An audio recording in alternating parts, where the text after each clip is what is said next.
Athi-ke ummeli ngesikhathi lesibo laphayana eFosforus kwindawo kade uba bamkise kuyona njengabameli nabashushisi nabanumzana bonke aqhamuka nabo ngaphambi kwenkosi enkantolo futhi ngesenkantolo ngesikhathi kade ubatshengisa ngendlela okwenzeka ngayo ke izinto wena kade utshengakala njengomuntu kade sidabukile namhlanje njengomuntu kade sisubuhlungu.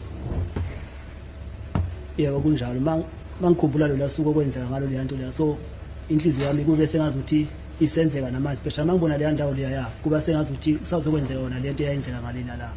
Yes, it was like that. I was very emotional and very sad simply because of when I looked at that place on that day. I then felt pain in my heart and it seems as if maybe that thing would reoccur again or maybe it might happen again. Which is what Mr. Sibiya? Yiphike mnumzana Sibiya into engathi sengenzeka futhi. The assault. Liyaphela ngangizwa ngalela langa mzukwana ngilapha so kuba sengazuthi ngizoyikhumbuza lento eyenzeka ngalesa sikhathi.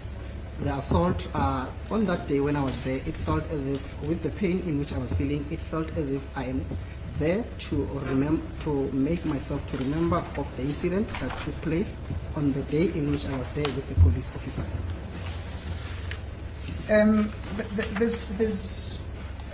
There's a word, gold spot,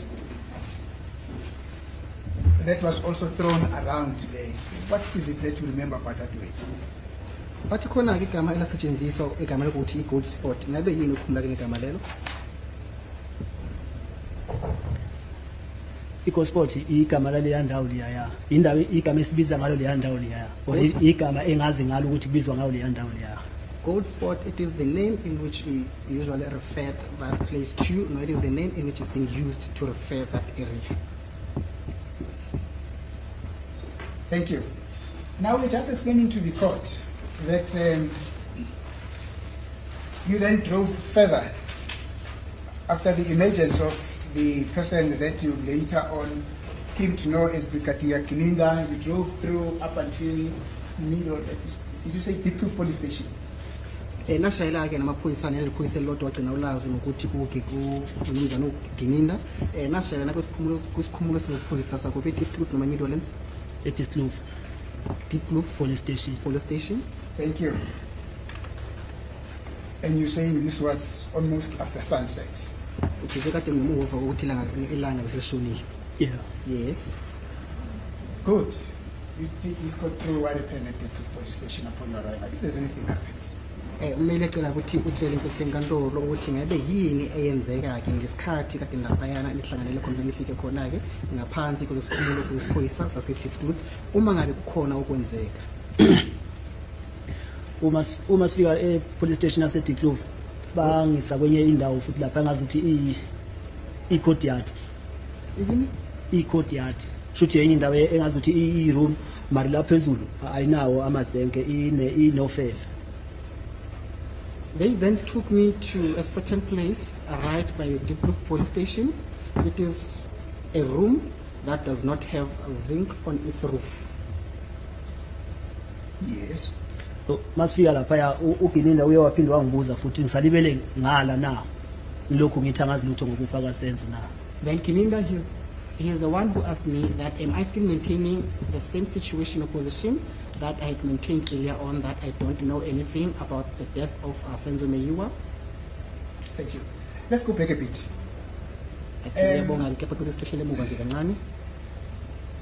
Brigadier Kininda came and told this court that it is indeed true that after having been called by one of their crew members or by one of his colleagues, he then rushed to Phosphorus where they agreed to meet and ultimately met you there.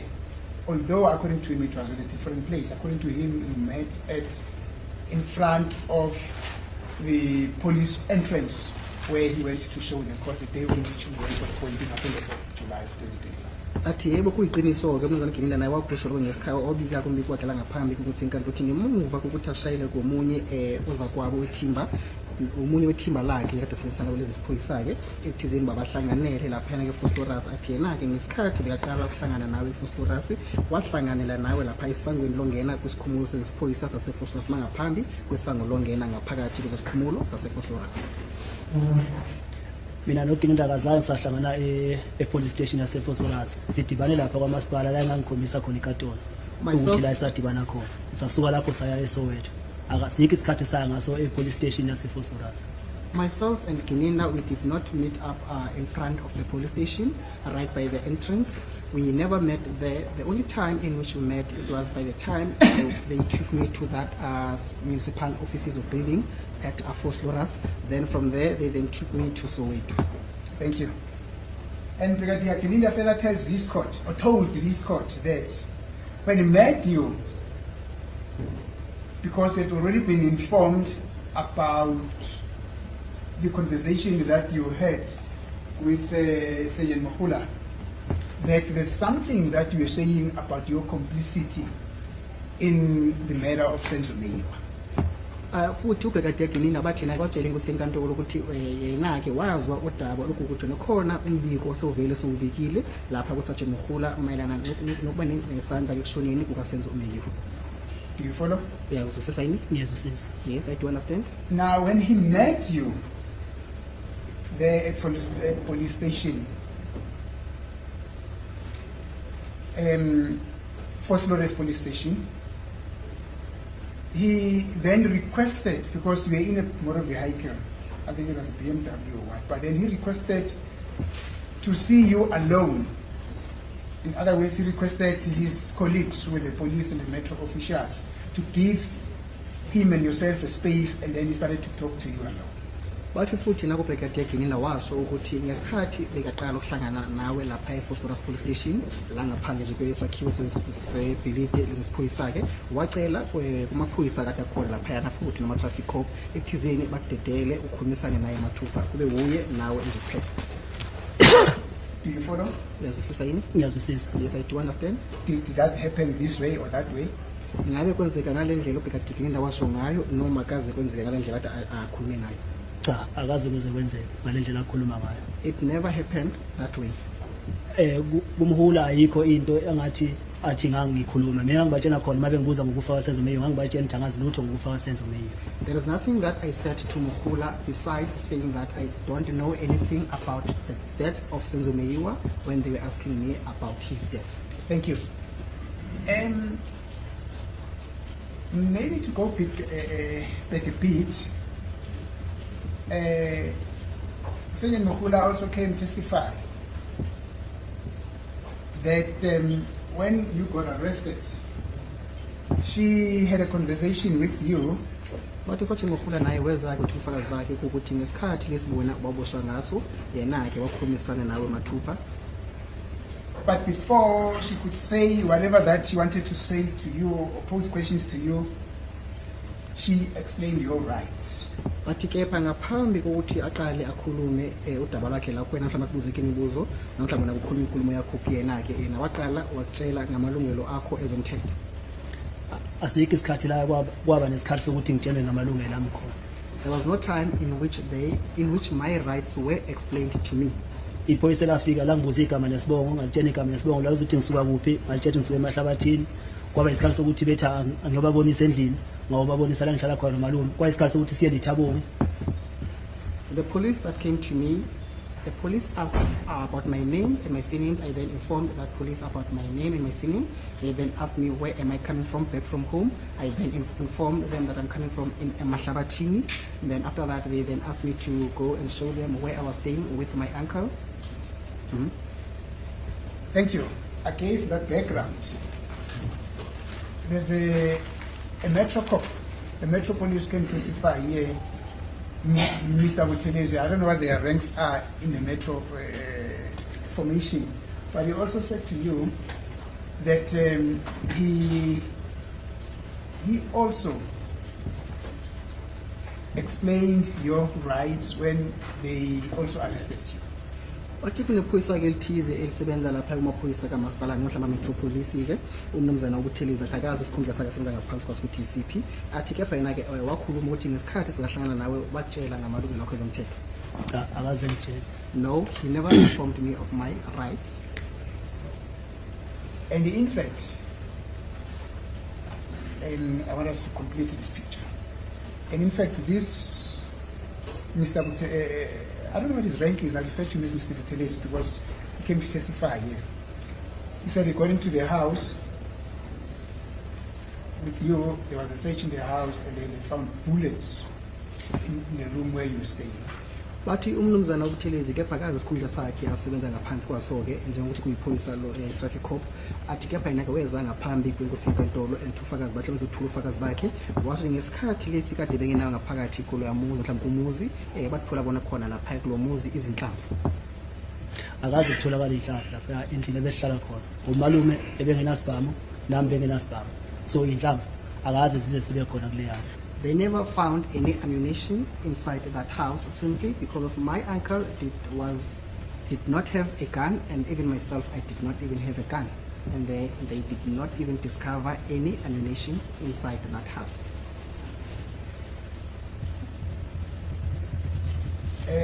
Not that the finding or the non-finding of the bullets is relevant in this case, but this was his testimony that they got into the house. They searched the house, and at one point, I think it was a plastic bag or something like that, they found bullets, and they confronted you with that finding. Athina-ke weza wathula ufakazi bakhe wasuthi ngesikhathi bengaphakathi kula muzi basesha-ke ekusesheni kwabo uthola-ke izinhlamvu kade zikhona-ke ngaphakathi kwaplastiki uma ngabe angakhumbula kahle uthetho bathi ngaphakathi kwaplastiki bese wabuya weza kuwena-ke wakubuza-ke ngazo. Akazange engibuza uButhelezi ngenhlamvu, akaze ngibone inhlamvu bayithola lapha endlini. Buthelezi never asked me anything pertaining to firearms, and then I did not even see any ammunition in which they had discovered inside the house. That is when then he told to this court that as a result of what he allegedly found, he then explained your rights as an arrested or detained person or as an accused person. Bathi umnumzana uButhelezi kula washo khona-ke ukuthi ngemuva kokutholakala kwey'nhlamvu kuleyo muzi wakini-ke athina kula yena-ke watshela ngamalungelo akho ezomthetho ngemuva kokuthi bekavele ethule izinhlamvu lezena ngaphakathi kwaleyo muzi wakini. Akaze kuze kwenzeke kanjalo, asikho isikhathi la uButhelezi khona angibonisa khona inhlamvu ngitshena ngamalungelo ami, akazange eze ngitshene ngamalungelo ami, akaze ngibone inhlamvu ayiphethe. That never happened, and with Mr. Buthelezi never showed me any ammunition, and then he did not even inform me of my constitutional rights. Mr. Speaker. Sorry, before you proceed. Yes, please go. You're making a submission that that evidence is not relevant, as recited by Buthelezi. No, madam. That's not what I said. I said. You say that is not relevant. No, I said, my lord, in as much as that might not be relevant in this case, not that it is not relevant. No, I'm talking about the death of Senzo now. So it's not relevant in this case. Yes. This case. That is my The understanding. case where your client is testifying in terms of, you are saying that evidence by Buthelezi. If you say, then I'm not saying Buthelezi for making a finding that Buthelezi found Yes. bullets or what. Yes. But you're saying that evidence is not relevant. That's what I want to know. I'm saying, my lord, the finding of the alleged bullets in this case, where we're talking about the death of Senzo, it's not relevant. They're fine. I just want to Yes. understand so that I'm asking this code. Yes, my lord. Fine. Thank you. Mr. Buthelezi said, it is in that midst that he then explained your rights as an accused person. Bathi umnumzana uButhelezi kula watshela khona ngamalungelo akho ezomthetho nokuthi futhi soyaboshwa ngemuva kokutholakala kwezinhlamvu. Asikho isikhathi sala okwaba khona umuntu ongitshena ngamalungelo ami khona kulamaphoyisa onke ayikhona lapha. There was never a time in which my constitutional rights were explained to me by any of the police officers who were present there on that day. Thank you. Now you said you went to Fort Flores, where it is common cause that yourself and Brigadier Kininda met, although in terms of your versions of the two of you, you met at separate areas. But Brigadier Kininda, this is the point. Brigadier Kininda also told this court that when he requested the other police officers who had initially arrested you to give you a space so that he could talk to you, after having been afforded that opportunity to only speak to you, he then went on to explain your rights as a detained person, arrested person, as an accused person. Bathi khona ke lapho kulesikhathi lesi umnumzana uBrigadier Gininda washo khona ukuthi ngemuva ukuthi afike laphayana ke Vosloorus ngaphambi kwesikhumulo seziphoyisa sakhona ke parking yakhona la nisakhona ke imoto athi wacela ke kuze kwabo ethizeni bamvumele ethizeni ayabe nenkulumo nawe mathupha yini nobabili nje kuphela kepha bona ngaphandle kwabo ngaphandle bona babe khona phakathi kwenkulumo yakhe futhi naye bathi futhi aqhubeka washo khona njalo umnumzana uBrigadier Gininda ukuthi kulapho na ke yena wakwazisa noma wacela mayelana namalungelo akho ezomthetho njengomuntu osele ebushiwe. Akaze kuze kwenzeke kanjalo ngoba ngisho ukuthi uGininda mayisifica lapha kwamasipala. That never happened that way. It never happened that way. As I said that during the time Mr. Gininda arrived at that municipal space or area. Kwamasipala la engangishawa khona wafike bama ukushaya. Wafike njani? Bama ukushaya. Where they were assaulting me as soon as he arrived. They then stopped assaulting me. Baba ne meeting yabe eceleni. They then had their meeting on the side. Wabuya kanye nabo. He then came back together with them.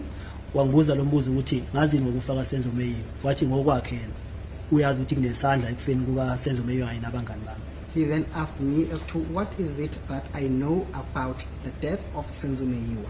Simply because of, according to his knowledge, he knows that I do have a hand in the death of Senzo Meyiwa, myself, along with my friends. Mangithi angazi lutho lesikhathi athi khona ke ngizokhuluma iqiniso ngisesemncane kudala esebenza ngabantu abafana nami. After I said I don't know anything about the death of Senzo Meyiwa, that is when he uttered those words that I am still young, and then he has many years working with the people who are like me, and I will definitely tell the truth. Thank you. Now, Brigadier Gininda further told this court in his testimony that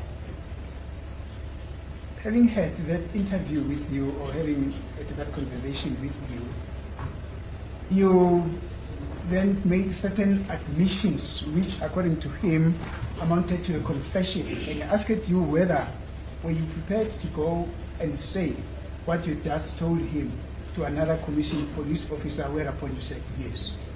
But ngemuva ukuthi umnumzana uBrigadier Gininda akhulumisane nawe ke khona ke izinye zengxenye zezinto owazivuma ke laphayana ke bese kwaphoqa ekuthizeni na ke uhagcine ekuthatha kumikise kulinye iphoyisa elithize noma mhlawumbe umuntu uthize la wena ke wafika khona kulomuntu uthize bese wenza istatement sakho ke kusukuvuma icala. Usho confession ke ngesingisi akukho engake ngakuvuma kuGininda, akukho engakuvuma komhola engangibatshena khona ukuthi angazi lutho ngokufaka Senzo Meyiwa.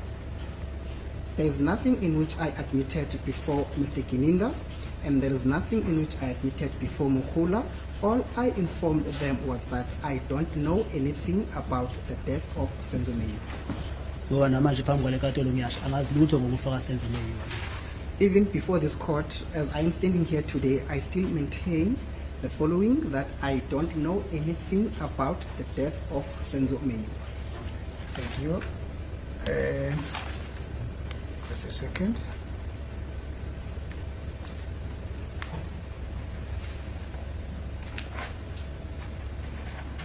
Now, Brigadier Gininda further told this court that you having agreed to him that you were prepared to go and repeat what you had already told him there at Vosloorus about your involvement in the death of Senzo Meyiwa, then the entourage drove to their head offices, I think, to a place known as Ireton, where he then got into his office and started to make arrangements for an officer who would come and take down what you had already told him.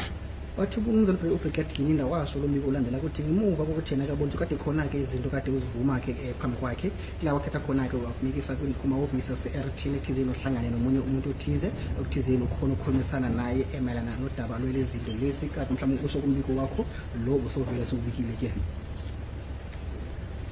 masuke Vosloorus akukho la esendlula khona ngaphandle ukuthi ngabona singena eDikloof police station noma ngathi Ireton angiyazi kodwa akukho la esendlula khona kwenye indawo sasuka sangena nje police station la kwaqala ukuthi imoto zime khona uma ziqedwe kusuke Vosloorus.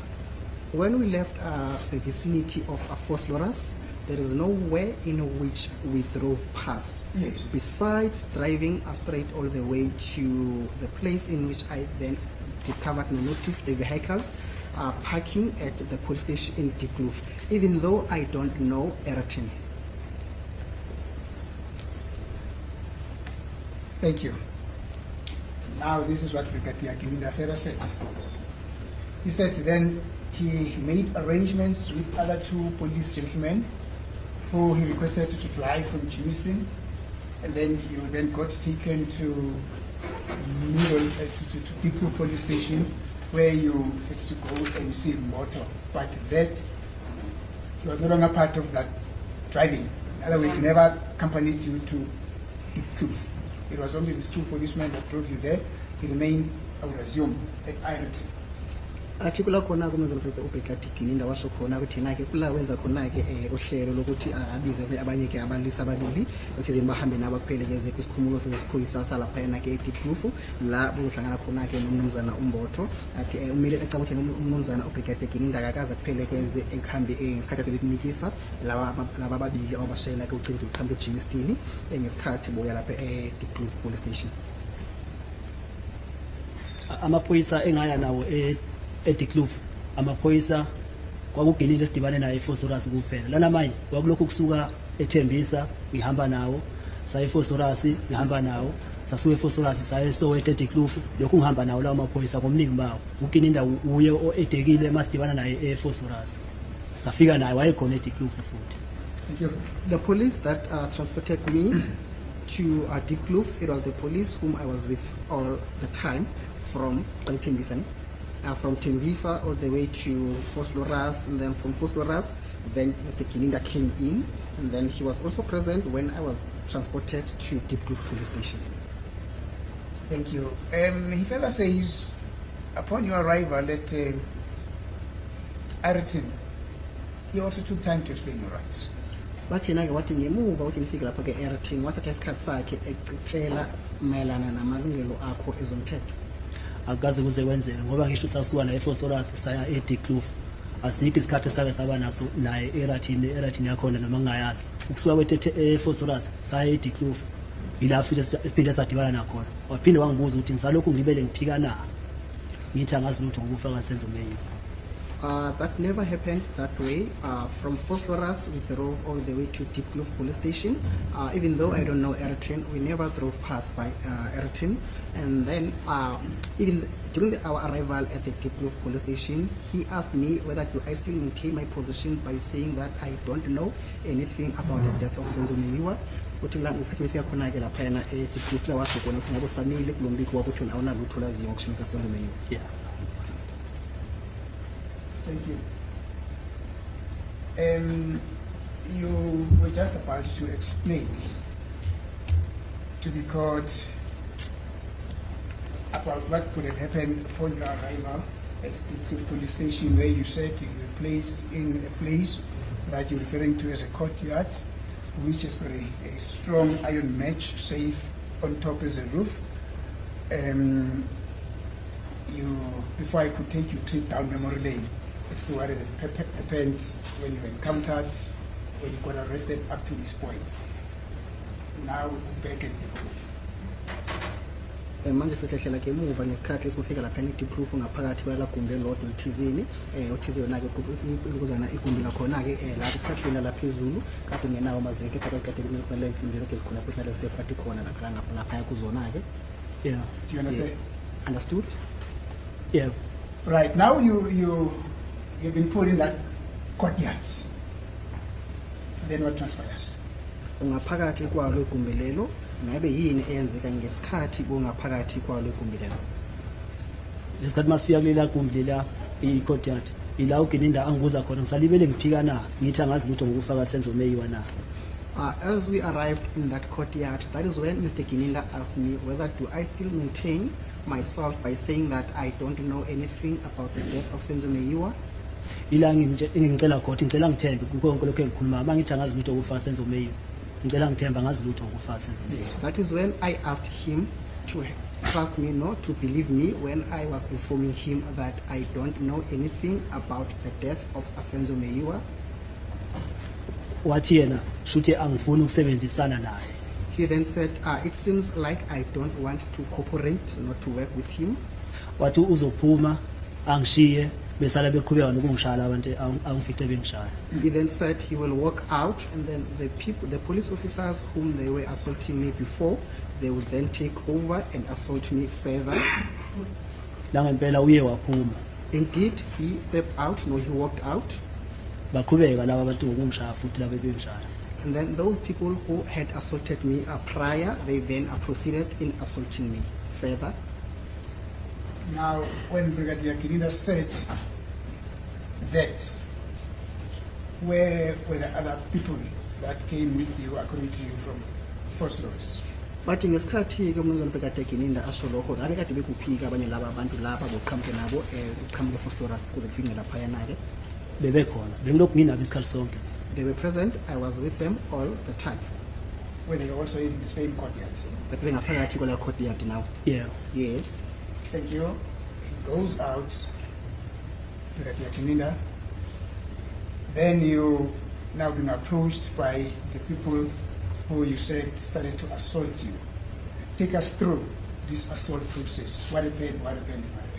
Manje ke ummeli uyacela ukuthi usithatheke kulo lo hamba sethu sibeke imithi ematheni uba uBrigadier Kininda ke uyaphuma ngemuva ukuthi eyaphuma uyakelela ukuthi lamaphoyisa ke ade kushaya azoqhubeka akushaye futhi ngabe yini enzeka ngemuva kwalokho. Lamaphoyisa aqhubeka angishaya. Those police officers, they proceeded in assaulting me further. Yes. Eh? I say, take us through. How did the assault happen? How did they start to assault you? Njengoba bukaza from Uganda. Lalela ke uyacela ukuthi usitshele ukuthi ukushaywa kwakho kwaqala kanjani futhi kwenzeka kanjani uma ngabe kade bematasatasa bekushaya lapha. Indlela bebeqala ngayo ukungihlalisa phansi. They started by placing me right on the floor. Bengibuze Right in the courtyard, when you're standing. Clear courtyard ngabe kubumile. bese ngihleli phansi. I was already seated on the floor. Right. Now, Brigadier Kininda says to you, if you don't want to tell me what you know about the death of Senzo, I'm going to let loose those people to come and assault you again. And then he left the area, not so. Bathi umnumzana Brigadier Kininda wathi uma ngabe ungamtsheli ngokuba nesandla kwakho kushona kaSenzo Meyiwa mhlawumbe into ulwazi kade unalo ngokushona kaSenzo Meyiwa uzotshela amaphoyisa la kade akhona ekuthizini aqhubeke akushaye akusenjalo yini. Uthi uzongishiya Yes. nalamaphoyisa la ebengishaya aqhubeke engishaye. He said that he will leave me in the hands of the police officers who had assaulted me before so that they could proceed in assaulting me further. Thank you. Lapho makusesekhona uGinida ngangisamile sasikhuluma ngemini. When Mr. Brigadier Kininda was still present, I was still standing. Yes. I conversed with him whilst I was still standing. Yes. Then proceeds. So mase ephumile uGinida kuye wathiwa ngihlale phansi. Mangihlala phansi la baqala khona bangifaka ini iplastic futhi emakhaleni. After Mr. Brigadier Kininda walked out, they then instructed me to sit down on the floor. As I was seated down on the floor, that is when they then placed a plastic to cover my face, going at the back of my head. Were you still cuffed or not? Bengikhaviwe bengifakoza Nkosi asikho isikhathi engingagwila ngaso zaNkosi. I was still cuffed. There is no way in which I was ever been uncuffed. How were you cuffed? Bebengifake ngemuva. I was cuffed at the back Ngale- of my body. Since kusuka ngesikhathi abangibopha ngaso akaze beze bebashitsho zaNkosi. Lokhu ngifasiwe nje. I was cuffed from the time in which they arrested me throughout. Yonke lento yenzakala nje lokhu ngifasiwe. Everything happened while I was cuffed. And the cuffing was exactly the way in which you're standing and demonstrating it now. But manje la wazaNkosi ngendlela yakhe ugaxenga yona ke kufana njengamanje ngesikhathi lisume ngaso usitshengisa ngaso. Yeah. Yes. With your hands at the back. Izandla zakho zingala ngemuva kwena. Yeah. Yes. Thank you. Then you got instructions from the police when the courtyard after Kilinda left that you should sit down. You can take us through then what happened. bathi yothola-ke umbiko mhlawumbe inkulumo eqhamuka kumaphoyisa kade usele nawo ngaphakathi kwaleya khoti yakhe ekuthizeni kwamele uhlale phansi bese-ke ubrigadier Gilindena uphumile ngesikhathi leso. Ngabe yini eyenzeka ngemuva kokuthi bakutshele ukuthi hlala phansi? uGilinda mayiphuma wasebethi ngihlale phansi mangihlala phansi As Mr. Gilinda was walking out, they then instructed me to sit down. base beza neplastic futhi baphinde bengikhava ubuso They then came with a plastic to cover my face.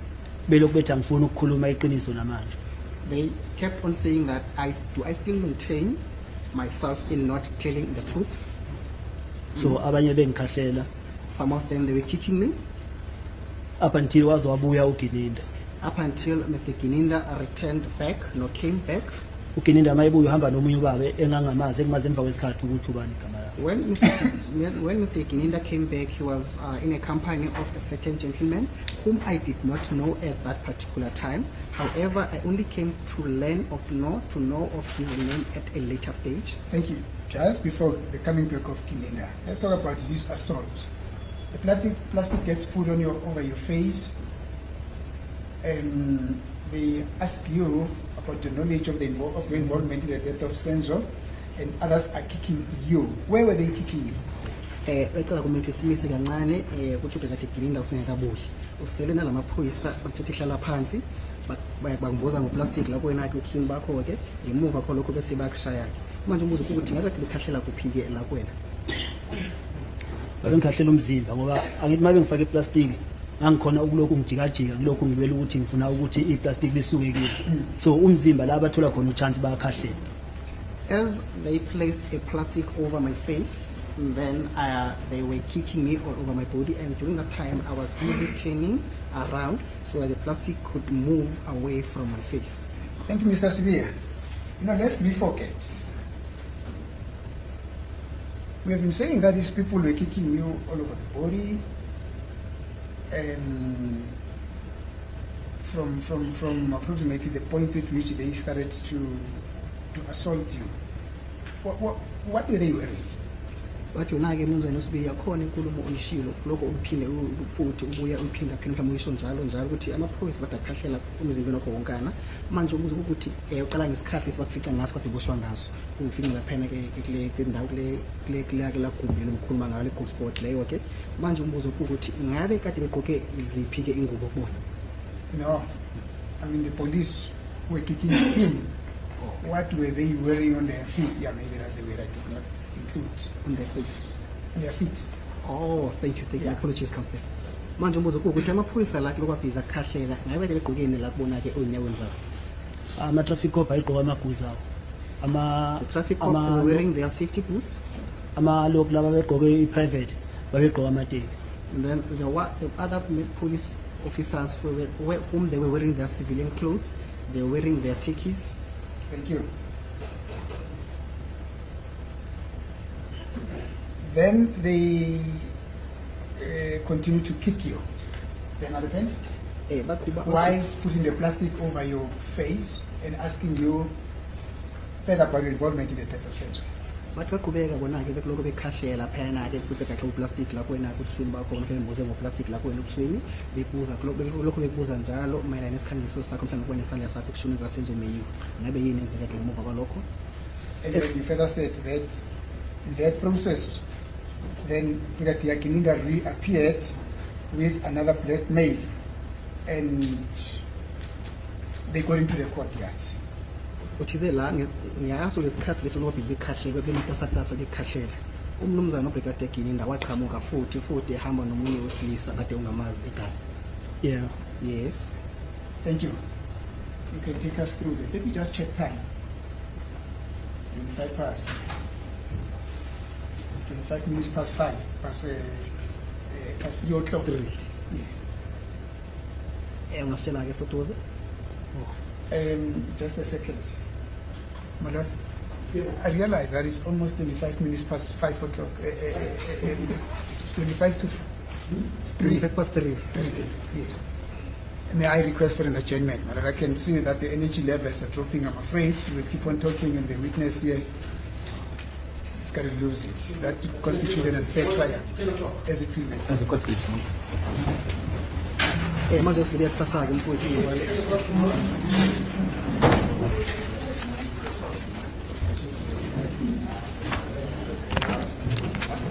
Ya kusasa-ke mfowethu.